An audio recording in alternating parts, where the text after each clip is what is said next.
Hello, my name is Ashley Schoonmaker. I am a third-year PhD student in bioinformatics. I work in Dr. Holzkemp's lab.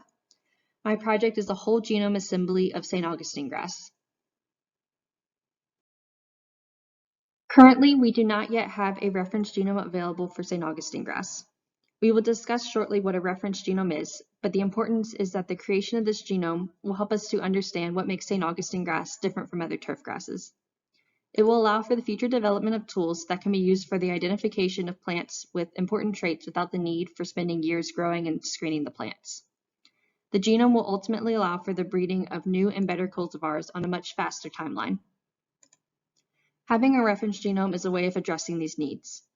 One of the projects tied to the creation of this genome will be to identify the gene or genes responsible for resistance to gray leaf spot disease. Building a reference genome for future projects is similar to having a finished picture to guide you when building a puzzle. With the finished picture, you can guess what the approximate location of each of the puzzle pieces is without much hassle. Without a guiding picture, it can be difficult to arrange all the pieces into a cohesive image or to even be certain if you have all the pieces of the puzzle. Using the reference, we can easily match pieces to the correct location or even focus on specific areas that may control specific traits without needing to put together the entire puzzle. To build a reference genome, we must first select an individual to represent St. Augustinegrass. This individual's genetic makeup will provide an example of what a normal organism of St. Augustinegrass looks like. In this project, we will be sequencing and assembling a reference genome for the Raleigh cultivar.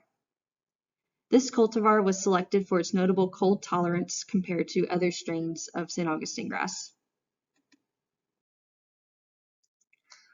While this won't allow us to see all the variation possible in all of St. Augustinegrass, we can get an idea of the relative location of certain traits controlled by the genome.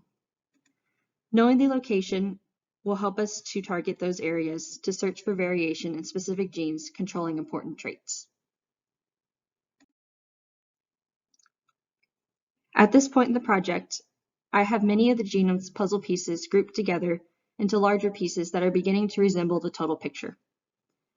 My next steps will be to connect the isolated groups into a cohesive representation of the genome, and then to start looking for the locations controlling those important traits that we are interested in that make this cultivar successful.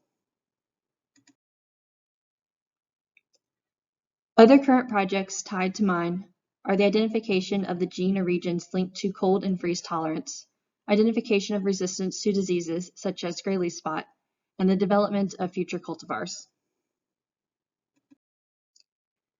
You can contact myself or my advisors at these emails. Please contact us if you have any questions.